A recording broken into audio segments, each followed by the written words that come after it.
Carrying is now resumed. Mr. Commissioner, for the record, I'm Leah Pence, Pence, for the First Nations Coalition, and with me is my co-counsel, Brenda Gardner.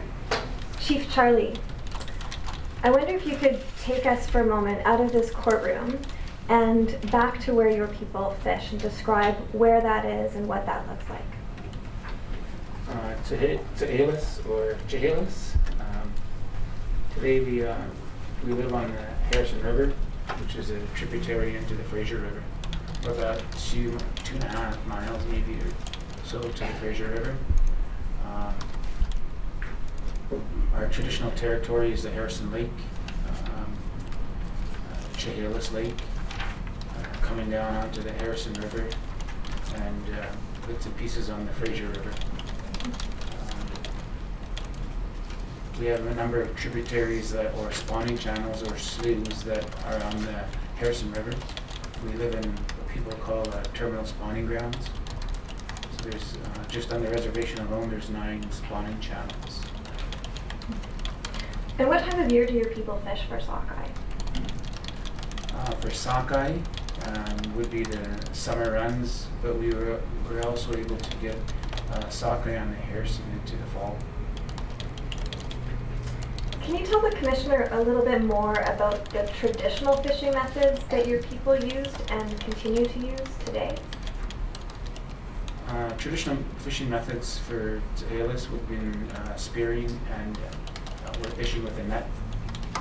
Those would have been some of the primary ones. You go back before the net was, as Grant Pioneer explained, some of the fish weirs. Today, we still fish with a net, either with a set net or with a people call it drift net fisheries, as well as torchlighting. So we've taken back our traditional or selective fishing in the fall time with the spears. Can you tell the Commissioner just a little bit more about what you mean when you say this is a selective traditional method? These various methods? A selective way of fishing would be in the fall time. Again, the Harrison River is a very shallow river. If you go back a bit further as well, our people would have went right out to the Fraser River to spear and or to torchlight. Can you describe what torchlighting is for us? A torchlight would be on your dugout canoe. You would have a fire. You would put some sand in the middle of your canoe and a box. You'd gather the pitchy wood up and you would build a fire right in the middle of your canoe. That fire would attract the salmon as you would pull them down in the shallow parts of the river. And then you could choose, select the salmon that you would like.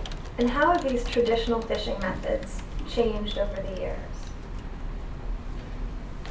Well, actually, we've just now been allowed again to torchlight. In the last few years, it was actually banished for a number of years by DFO. And so we were saying that they were saying for conservation that it was wanted to protect the fish, and so didn't allow torchlighting. We were finally able to kind of assert ourselves and say this is actually a really selective way, a good way of harvesting fish. Could you describe for the Commissioner some of the ceremonies that Chehalis holds to honor the salmon? Salmon. Or perhaps I reframe it. Some of the ceremonies that Chehalis holds that involve salmon. Sure. Again, going back to the summary that is here, the council mentioned that this was a pretty detailed summary. It's actually a pretty brief summary of some of the discussions that had happened. So there's a lot of information that was shared in a short period of time, and this is just kind of a glimpse of it. Same with any of the ceremonies that we have that would be to honor the salmon people, and or as salmon is used in our ceremonies. We have, from my understanding, from some of our history, from our stories and our legends that we have in the beginning of time when the world was first created, between the sun and the moon, when those feelings and emotions came together, when the world was first created, we were all equal and the same. And through evolution from that time, some took different shape and different form. And some became the winged, some became the four-legged, some became the plant people and the root people, some became the ones that swim in the rivers and the ocean, and some became human. There was an agreement in time that all our relations, all living things, they would give themselves to us as humans because we were the weakest. They would give themselves for food, shelter, clothing, utensils, and for medicine. And all they had asked for in return was to be respected and to be remembered. And so when the salmon return in the beginning of the year, we have a ceremony to give thanks and gratitude to the salmon people for returning and giving themselves to us again. It's a part of that agreement of paying respect and giving gratitude. Other parts of the year, as Chief Pinier explained, there's other ceremonies for many, many different things. For death, for life, for change of life, for weddings, for namings. There's all kinds of ceremonies that go on where we would have salmon that is served to the people because salmon is such a vital part of who we are as a people. And we were supposed to share the wealth of your land. And for who we are as the Stalo people, we are the salmon people. We're the river people. And food has been a main part of our diet for so many years. So that's the wealth, according to our agreement with everything, is what we're supposed to share. And Chief Charlie, is some of what you've just described here, would that be considered, forgive my pronunciation, but Snowayat, and what's known as the law of everything, to put it kind of simply? The simple translation of Snowayat means the law of everything. Snowayat is a really big word in our language. It would take a number of pages to define Snowayat. It's our laws of how we were supposed to live in harmony with all living things, how we were supposed to be stewards of all living things. Again, going back to that agreement with all our relations. But it's also how we were supposed to get along with each other. It's how we were supposed to get along as homo or as human beings. It's how you raise your children. It's how you conduct yourself and behave at different stages of your life, and the different roles and responsibilities that come at different stages of life. So it's a really big word that would take a long time to kind of describe the Snowayat. I'd like to ask you about another word that's often hard to give a specific definition to. Perhaps you can talk to what this word might mean to you, and that word is stewardship. What does stewardship mean to you, and how do you exercise stewardship? Stewardship again goes back to that relationship with all living things, but it's also how everything is connected, how everything is interconnected. And so when we talk about this salmon, we say that it's our greatest resource after our children. Who we are and where we come from is that our greatest resource is that salmon. But everything has impacts on everything. And so logging practices, they have impacts on the salmon. How we harvest, how we gather, and what we take from the land or the water has impacts on everything else. So true stewardship is how we conduct ourselves as humans on the land. That's going to ensure that all things, all living things carry on. Could you provide the Commissioner with some examples of stewardship practices that you see at Chehalis, and what might happen if those practices aren't adhered to? Going back to kind of again Snowayat and stewardship, we understand that we live on the spawning grounds, and the salmon return to us, and we are also struggling with the jurisdiction and the mandate that DFO might have and how they choose to enforce that.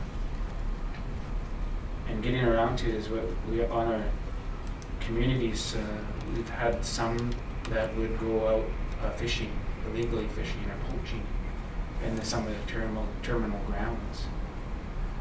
And our council had taken a real stand on it, said this is a communal right, it's not an individual right. It belongs, that great resource belongs to all of us, and belongs to our future generations. Like you heard some of the other panel members talk about how they want to look after the salmon so that their grandchildren, great-great-grandchildren all have the same thing. So it's up to all of us to work together to protect that. But in the past, again, we've been back to this poaching of the salmon. Some of our members were out fishing, and we continue to call on DFO to enforce their jurisdiction and to put a stop to it. And we'd call in ourselves and say there's this illegal fishing going on, and it's been going on for a number of years. So finally, the council had enough, and we sent letters out and said, there's going to be repercussions of what you're doing. And so we sent letters to the individuals. We hired somebody to sit out there in the river to see who was out there. Sent letters to the gentlemen. The majority of them stopped, but there was a handful that didn't. And as a result of that, we banished a few of our own members. The banishment had a term on it, though. They could come back to the community. They could come back to the community in a year's time to explain themselves and to make amends and make commitments to how they were going to work with us in protection or stewardship of this resource. Thank you. I wonder if you could just explore for us, when you're exercising stewardship or when you're practicing your laws, who are you thinking about? Are you thinking about only what's happening right now? Are you thinking about next season? How far are you thinking? Who are you responsible to? Again, in stewardship, stewardship in Snow White is that we were supposed to look after all things so that at least 7 generations behind us have the same thing. We always say that we don't want to be the generation that is responsible for losing something, especially the salmon. And so we look after that.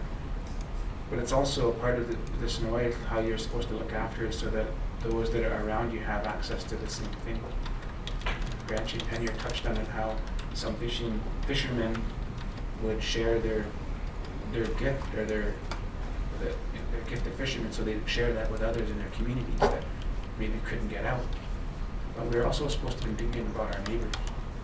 We're supposed to be thinking those that are further down the line or up the line, depending on where you are.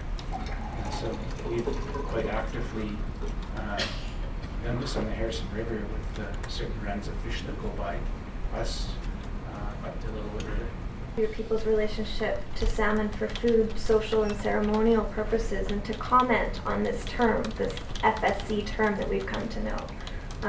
What does fishing for FSC really mean to you? Again, it's some of the panel members before me described a little bit about food, social, and ceremonial, and how it's a term that was been coined or imposed upon us, maybe with good intentions, but again, how it's being practiced and how it's being looked at and sometimes being used might not be what it was supposed to be. And so food, social, and ceremonial fish is supposed to have been to practice our Aboriginal right to access the fish, to look after ourselves for our main source of food and diet, for life, but also for ceremony. And we do that in some of our discussions with, again, the DFO came out to our community and said wanted to talk about this FSC, and said that they would like us to only to use this FSC for death, to use it at times of death and loss in our communities.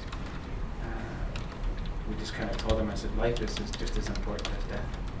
And that how do we, who are we to define what a ceremony is to our communities and to our people?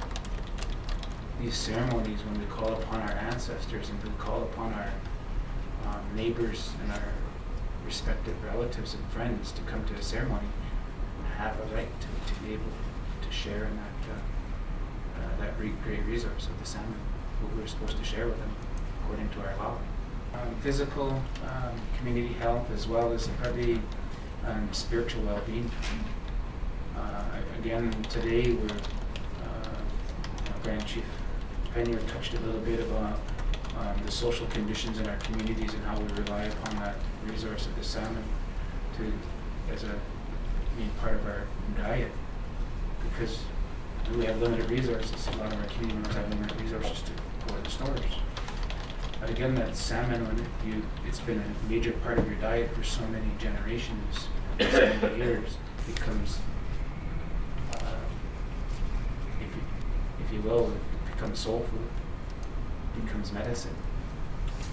And it becomes such a main part of our diet that you crave for it. We get quite anxious for it when this fishing season comes upon us, and the different kinds of fishing. So we look forward to all the different runs of fish and the different ways that we would preserve it or prepare it or use it.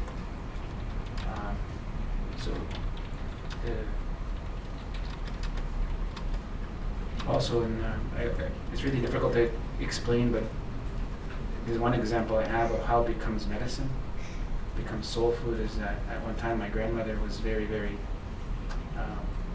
you have to apologize, I might be a storyteller in my time, so I can only tell things through a story. My grandmother was very, very ill, and she was not able to keep things down, and it was going on 3 weeks, 4 weeks, and she was getting very fragile and frail, and she couldn't keep any food down. But she kept saying that she was wishing for sturgeon soup. So finally I was able to find a chunk of sturgeon and I brought it to my grandfather on my dad's side. And my grandfather cooked some soup for her. I picked it up later and brought it to my grandmother, and she ate the soup. And I had about 3 or 4 eats of it. And then she got better. She started eating again and started carrying on again. And, she was quite well again for some time. A number of months again, maybe 9 or 10 months later, same thing happened. My grandmother became very ill, couldn't stomach anything, couldn't keep anything down, and we knew a little bit earlier this time. Again, I went and picked up a piece of sturgeon brought it to my grandfather, and this time I sat with him as he prepared the food. And again, brought it to my grandmother, and I sat with her, and we had sturgeon soup together, and again, she got better. And so when they talk about it becomes such a mainstay of your diet for so many generations, for so long, that you start to crave for it, becomes soul food or medicine. And we have the same use for different parts of the fish and different runs of fish. So whether that's the sockeye, or whether that's the chum, or whether that's the sturgeon, or different kinds of fish, we have different uses for them. A lot about traditional ecological knowledge, sometimes referred to as TEK. And I wonder if you could provide him with some examples of some of the indicators that you use in your territory to know when it's time to go fishing. I'm a fisherman. I've been fishing most of my life, since I can remember. I go out on the water, and it's the actual practice of fishing is a medicine. So for me to go out in the water, it's medicine. If anyone of you have different gifts or different hobbies or different things that you're good at, and when the reason why you have that hobby, whatever you're good at, you do that because it's a peace of mind. It's medicine for you. It's a way to clear your mind, clear your spirit, and you do that. And you make things with your hands. And for fishermen, it's the same thing. Hunters, they describe it in a similar way. People that play sports do all these different things the same way. That's the same thing for fishermen. And anyway, when I was fishing, and went to my grandfather, who would, into his 90s, would mend all of his sons and his grandsons' nets. And I went to him one day, and getting ready for fishing, and he actually gave me heck because I wasn't bringing my nets to him. But then he started saying what was in the water. He started saying, "Son, this is the fish that's in the water, and this is where you're going to find them. And this is the kind of gear, this is the kind of net you need to fix to go and catch the fish." And so I looked at my grandfather and I said, "Gramps, like, how do you know? You haven't been on the water for 10 years. And he looked around and he took a look at some plants. And he said, you see these plants, when they grow, that's the fish that comes at the same time. And he started pointing out different birds and different animals, and he said, and he started talking about the different animals that have become a part of that system. And it becomes so a part of who they are, just by what's going on around them, the time of the year, the heat, the animals, the plants. They're just so connected. Our elders would know what was in the water or when they were on their way, according to the environment or the plants or the animals. And do you have suggestions on how this type of knowledge can be incorporated into fisheries decisions and fisheries management today? Yeah, I definitely think that in fisheries management, the traditional knowledge just needs to be taken into consideration. It needs to be used. Everything evolves and everything is so connected. The same. Our people have a long history of use of the land and the resources that are around us. In Fraser University, they would come out and they would kind of look at the salmon, and he would just be walking with these scientists, I guess, educated people, and he would point out some of the fish on the beach, and he'd say, this one spawned, this one didn't spawn, but it tried to, and he would just look at a fish and he'd say so. SFU would take some scale samples and do other tests, and they'd come back a couple of months and verify what my cousin told to them.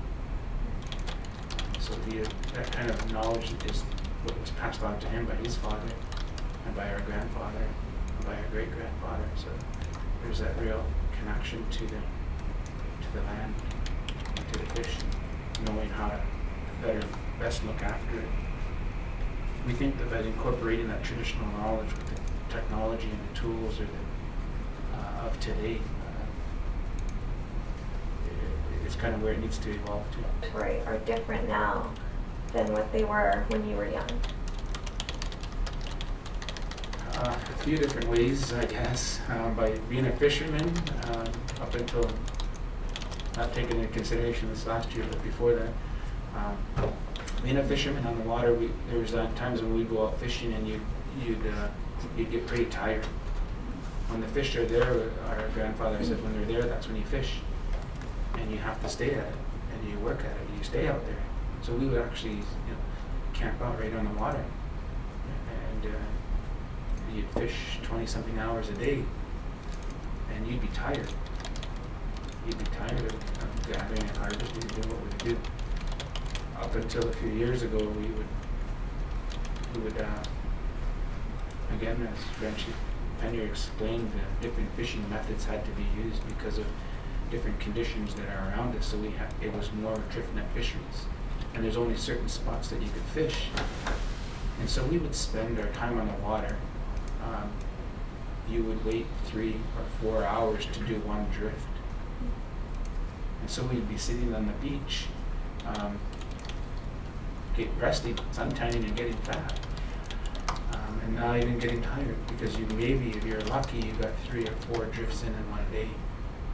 And the reason I say we get fat, because other guys would bring out their deer meat and their pepperonis and everything, and we'd just sit on the beach waiting for your turn to fish, not like the way it used to be.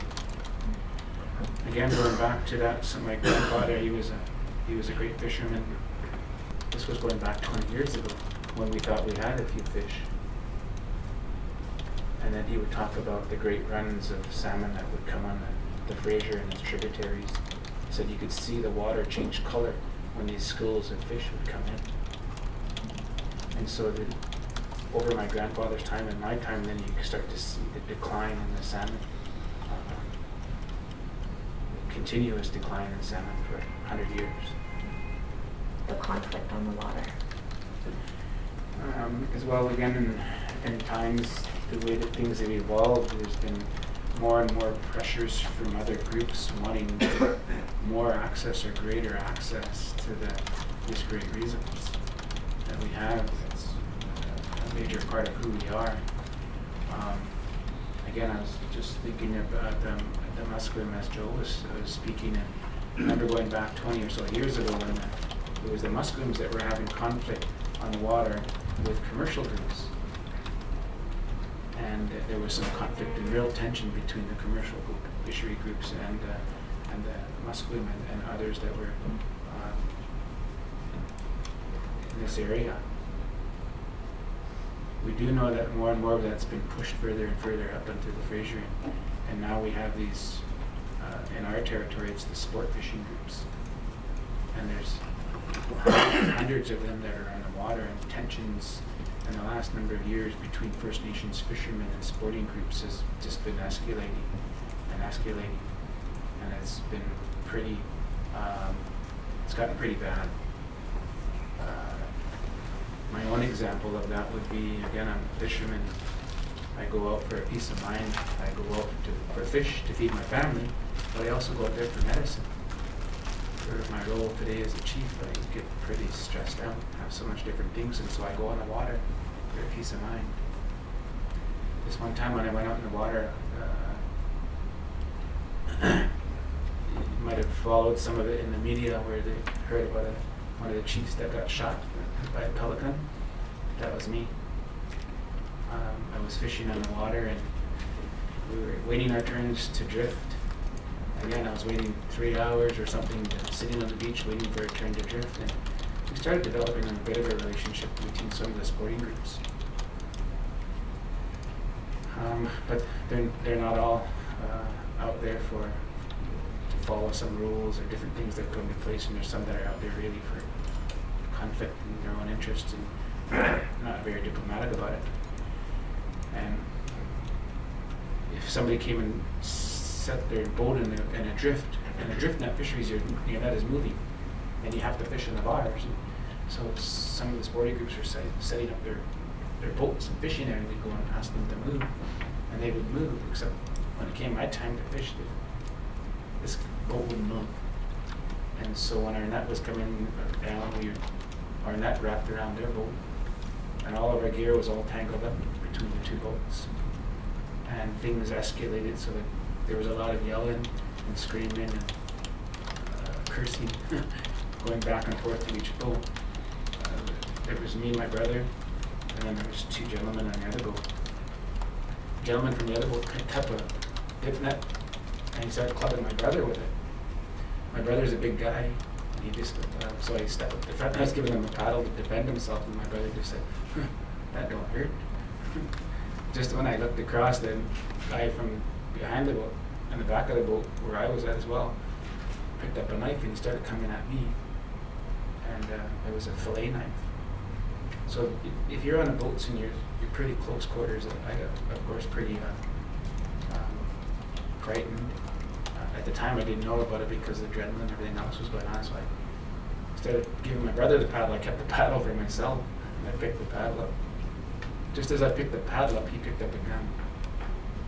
And all I could see was a gun. And he started pointing it at me, and I seen his hands going like this, so I knew he was shooting. I'm not the kind of guy that would run. Guys that know me from sport, that I'm usually not the kind of guy that would run. If I could have ran that day, I would have, because all I saw was a gun. And I felt something hit me, grazed me in the chin because I was ducking and bobbing, and felt something hit me, and I come up swinging with my paddle, and I clubbed the gun out of his hand. And I picked up the paddle, and there was more cursing going on, so he picked up a bigger gun. And some of the native guys from the beach seen what was going on, so they came out, and they kind of surrounded this boat. Finally, the older gentleman said, finally talked some sense into the younger guy and said maybe they should leave. So we untangled their boat. I was leaning off the back of our boat, and you know what a net is like in the prop. And so I was leaning off the back and I untangled their prop out of our net. And as soon as I did that, they sped away. And so I started to untangle our prop. Just when I was able to do that, my brother hollered at me to hang on, and I looked up, and this boat that I just untangled came by and it rammed us. And I just grabbed onto the motor and hung on. And if my brother didn't holler at me, I would have probably been in the water, in the net, and in a whole lot of trouble. And then he proceeded. The last minute he didn't ram us down, so the last minute he turned and just kind of hit us with enough impact, and then sped away. We got to the beach and was trying to fix our net because it got all ripped up from it being in the props, and I started talking to the guys. I said, "Holy cow!" I said, "If that was a real gun, I'd have been dead. I'd have been dead for trying to practice my Aboriginal right to fish, trying to feed my family, trying to come out here for medicine." Chief Charlie, sorry, don't mean to interrupt, but I wonder if you could fast talks that you've been engaging in with what you've called the sporty groups, so the recreational fishing groups, and what kind of progress is being made on that front now. As a result of that, I got a number of calls, not only from our own community, but from other First Nations communities saying, that give us the word, Willie, like we're out there, we're with you, like we'll arm ourselves, we're gonna bring our guns up there, we're gonna do this and that. I said, no, hang on, you guys, we're not gonna deal with this in this manner. We're gonna try to deal with it in a different manner. And so I myself committed to meeting with some of these sporting groups because we were just developing a relationship around a fishing trail that goes through parts of my reservation for access for sporting groups to go through. So we were already in some discussions. And so I knew the groups, and so we came together, and I made a commitment that we were going to try to find ways of getting along on the water. And I committed myself. I attended the first 6 or 7, 8 meetings by myself. And I didn't subject our council member, whose portfolio that was, or our fisheries coordinators to those meetings. Things evolved eventually to a place where they've been good, but it was very, very difficult because in the meetings, some of the sporting groups were saying that we have equal rights. And the first time they mentioned that, I said, I let it go by, but I talked to the guys that were trying to chair the meeting and mediate. And I just said, I'll let that comment go by. And I said, but you have to address it. If you don't, I'm gonna. And so it came up again, and I looked at the chairs and I just said, you know what, we don't have equal right.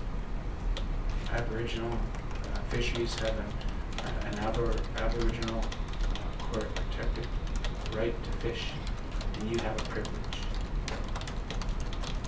And so cooler heads prevailed, and some of the other guys talked some sense into one guy that continued to say that. And then we stayed at it. And then they kept asking, where's the other sport? Where's the other native fishermen? Like, where's the other guys? And we had some commitment from other First Nations to be there, but in the early goings, they weren't there, and I just kind of told them again, I said, you know what, I'm here. And I could leave. Then who are you going to have? So we should consider starting with this small group and expanding and building on that. Councillor Quipp, can you please tell us your Halkamilam name and what it means? Yes, my Halkamilam name is Seolia, and it means the Great Spirit Protector. And how I got the name was traditionally we go to our families or they come to us and talk about Indian names, and these are names that we have to earn and then end up having to live up to them. So it took me a long time. I've only had my Indian name for a couple of years since I wasn't sure if I could live up to it. So it took me a while to accept an Indian name. But it does mean Great Spirit Protector, and it reflects a lot of the work that I've done over the years in my lifetime. And I understand that name was bestowed on you in a ceremony in your smokehouse, in a traditional ceremony in your Yes. smokehouse. Now, just to clarify, the people at Chiam are part of the Solo Nation, and specifically the Palau tribe. Could you please describe the territory that the Palau tribe is responsible for, especially along the Fraser River? Well, for our history, our tribe, in particular the Palau tribe, we believe a lot in we go a lot with the kinship ties, the waterways and stuff that we used as prior to contact. We had a territory that sustained our lifestyle, and so we go right from Hunter Creek, which is just in between Popham and Hope, down just west of Chilliwack, which is the Palau tribe, and all through that area along the Fraser River. Now, could you please explain in which areas your people fish and which fishing techniques you use? We have several fishing areas. Number one, we do our main fishing area for the main fishers in Chiam is around the Chiam Beach and in that area, from Jesperson Road to Hunter Creek. But we also have, as I explained, and I may repeat it over and over about the kinship ties that we have with, with other groups. We have family sites in Yale, as do other families from the Stolo territory. I also am fortunate that myself and my direct descendants have fishing areas up in Union Bar, which is just above the Hope Bridge. My husband is from the Union Bar Reserve. And other members of our family, ever since I can remember, have fished up, and I think Kat described it as the Alexandria Bridge. I call it Spuzzin. But my knowledge, my recollection is that we fish that area as well. And you use different fishing techniques up towards the canyon, and then Yes, in the canyon, because it's so steep, and the eddies, we call them, the pools where we set our nets are so small that we use poles and pulleys to set the nets there. It's called a set net, but at one time our people used dip nets, but I don't really recall until such time that it was banned by the Department of Fisheries. And so we ended up using nets, set nets with pulleys down in Chiam. We do two different methods of fishing. There's the drifting, and we also do set nets. Set net being a net tied up to shore. Our devastation and our shock, we only had one opening for sockeye salmon, and it was really hard because a lot of our people didn't even get a chance to preserve any of the sockeye that year, and as a result, a lot of our people, really suffered throughout the year. I have a sister that provides food, and myself and her and I, we provide a lot of food to our community members. And a lot of that food, my sister, although I don't know how she disperses the food that, I provide to her, her comment at a house meeting was that 4 months out of the year, many of our people live on nothing but salmon. That's the only food they have. And I was just going to ask you to clarify, when you say when you provide food, you're referring to mainly salmon, right? And could you just speak to the kind of to the families that your sister would provide food to and what they need that food for?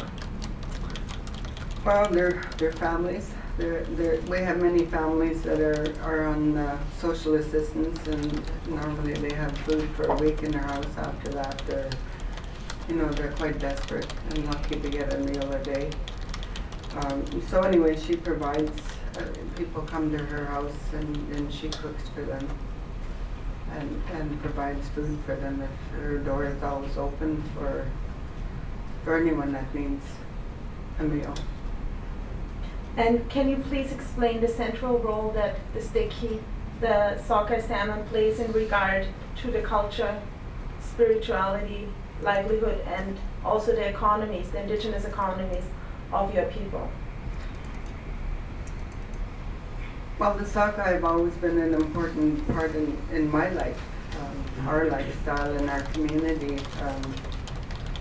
and even we use it to dry. We smoke it, we can it, and now since 1990 we actually freeze it, which was a real culture shock for me to have to eat frozen fish. But now, even today, it's more of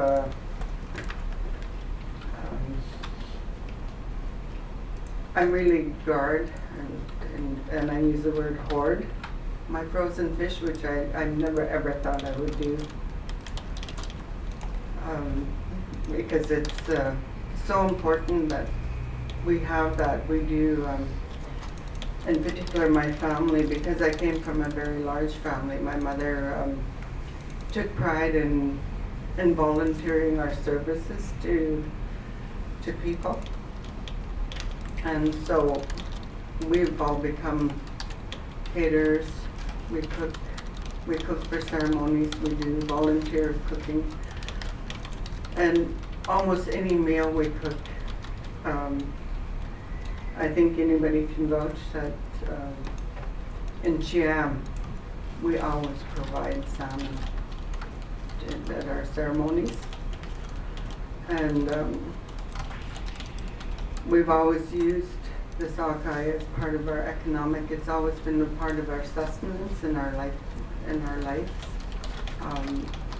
Like I said, our communities live in poverty.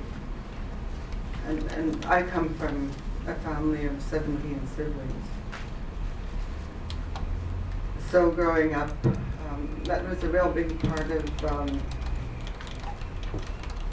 the lifestyle that my mother and father had to live, was to catch the salmon and actually sell a lot of it in order to provide other food for the family and clothing. Culturally, we have a longhouse in our community that, again, we ensure that there's enough salmon put away to feed the people that come into our longhouse. For those that don't understand what we're talking about, longhouses. In the wintertime, we have gatherings and usually weekly gatherings where we feed anywhere up to 300 or 400 people. And sometimes during the week we have families that live in the longhouse that we provide that salmon for them, as well as wild meat. And the difference between hunting and fishing and a comparison to try and make people understand that we feel that we're being really harassed with the salmon regulations and whatnot, because it's a good economic benefit for other people than First Nations. With the hunting, it has never been, we've never been really harassed that much with the hunting. We can still hunt all year round. We don't have to have a license. But we still sell some of the, we eat the meat mostly, but we sell a lot of the parts from the animals, like moccasins, and I'm sure everyone's seen, the beautiful work that comes out of tanned hides. And we've never been harassed, we've never been restricted from selling those items that are made from the hides as we are with the sockeye, or any of the salmon. I'm gonna ask you about the changes in abundance of salmon that you've seen in your lifetime alone, and how that has impacted your people. Over the last couple years, or few years, there's always an anxiety, when it comes to fishing, and especially for myself. I've fished all my life. I processed fish all my life. I've taught my children, my grandchildren, and now I'm teaching my great-grandchildren the meaning of the salmon, how important it is to us, how we can't waste that kind of food, and that I never ever, as a child, ever thought that I'd be so worried as I am today, and wondering if there's going to be salmon next year, how much we have to put away. We've got 6 freezers where we smoke fish, we can fish, and we freeze it, and those freezers are all full. So it's really important. And I'm just going to stop you there. What do you keep a lot of that fish for the year? As I explained, it's for many reasons. Like I said, we do catering jobs, we cook for funerals, and we cook for ceremonial gatherings. I think 2 weeks ago I cooked for 4 days for a memorial, and there was up to 500 or 600 people there that we fed at least 100 people for the first 3 days, and then 500 or 600 for the last day. That every day we set the table, and we put out salmon on the table along with the wild meat and other food that we provide. And also, I take it for the smokehouse at Chiam. And the smokehouse, we have our own longhouse at Chiam, and like I said, we provide the fish that's in our freezers now. Most of it goes to our longhouse because of the people that gather there, the people that live there. We make sure that we have enough salmon there, both canned, smoked, and frozen we take pride in being able to serve the salmon. Ceremonies that we've annually, this year we missed it, but for the last 5 years we had a relationship building barbecue down at our beach, and we invited, we've had the Department of Fisheries, the RCMP, and the invitation's been open to other First Nations. Let's get rid of this myth that we have a wall of death of nets across the river. And so what we do is we have a barbecue right from noon till about 5 o'clock, and we serve salmon and anything else that goes with it. And that's free of charge. It's just come and see us, come and get to know us. And let us get to know you. I'm going to ask you some questions now on the rights and connection with the salmon. I believe they're in denial. They totally ignore it. They don't have a mandate to deal with our culture. They don't have a mandate to deal with, if they do, they don't use it. A real good example is during our one of the areas ceremonies I did neglect was this first salmon ceremony, and we asked for a ceremonial permit for one fish for that ceremony, and we were denied. And just to clarify, which year was that? This year. Last year, starting I think 2 years ago, you know, it's really upsetting when you use the term FSC, because it's a terminology that's used to explain maybe or justify, you know, some decisions that are made in the department that to me aren't really justifiable.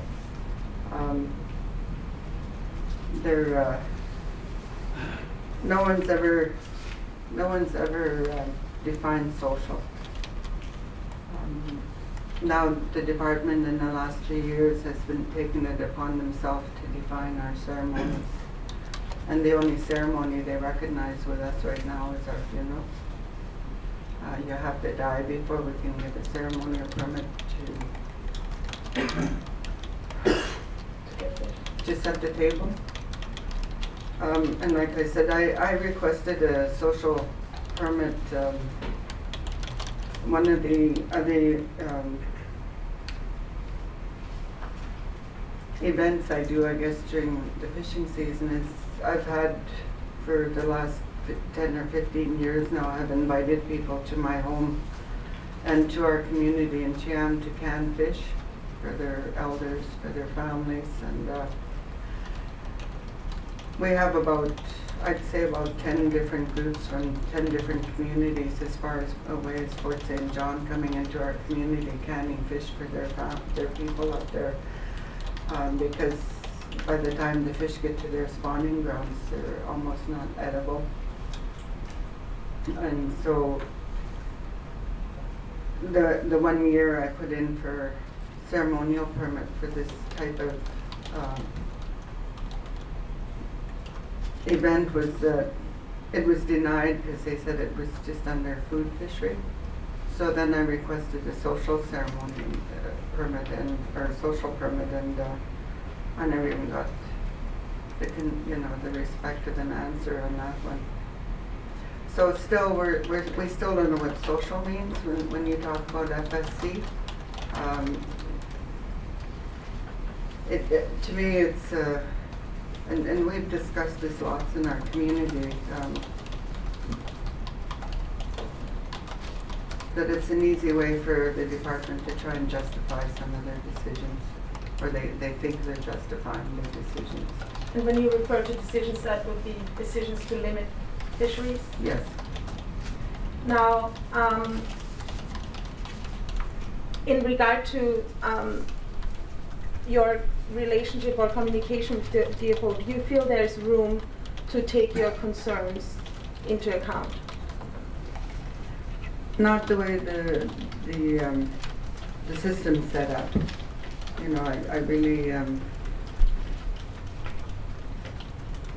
in our discussions we talk about the regulations, the guidelines that the Department of Fisheries or any government organization has to follow, and quite often the decisions that are made by them are more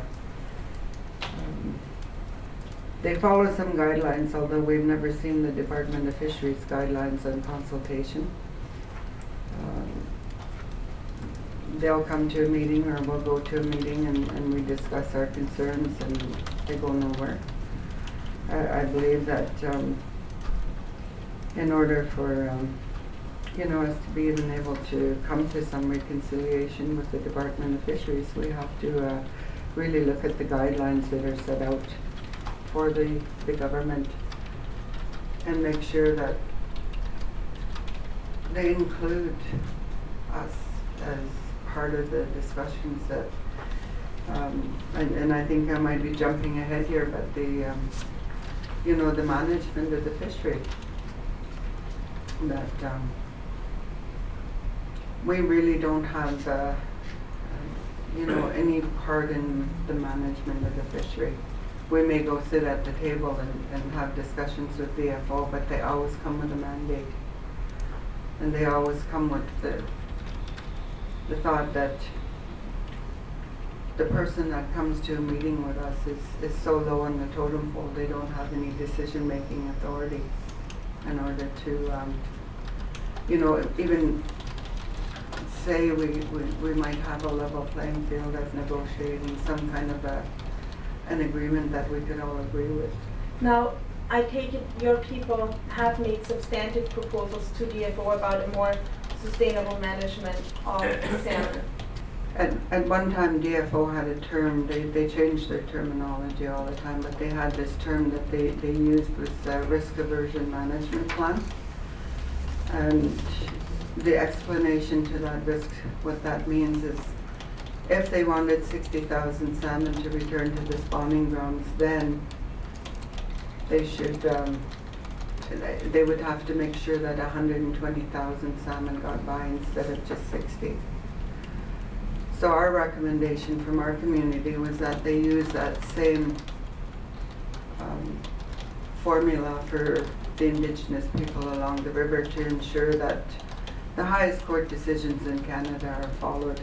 That if they're allotting us 600,000 for the Stolo people, then they should make sure that there's a 1,200 or 1.2 million getting by past the commercial fisheries, and I think that should be really considered when they're doing their total allocation catch for any other user groups. And questions have been asked about processes, and I take it there's some concerns with processes, but also in order for any process to work, what do you feel are the substantive requirements that should be met regarding Indigenous peoples and your knowledge? Someone here earlier mentioned that we needed our own biologists, and it sparked something with me that, yeah, we do need our own biologists, because we do have several biologists and, within our Indigenous people know, but I really believe that not just biologists that have had academic training through university, but we have many people that have lived on the river, that have fished all their lives, that have a lot of knowledge. And I think Woolley touched on a lot of the different signs and symbols that we use when we're getting ready to go fish. And I agree with those, and a lot of those I don't even really give out at this particular time. To me, it's traditional knowledge. But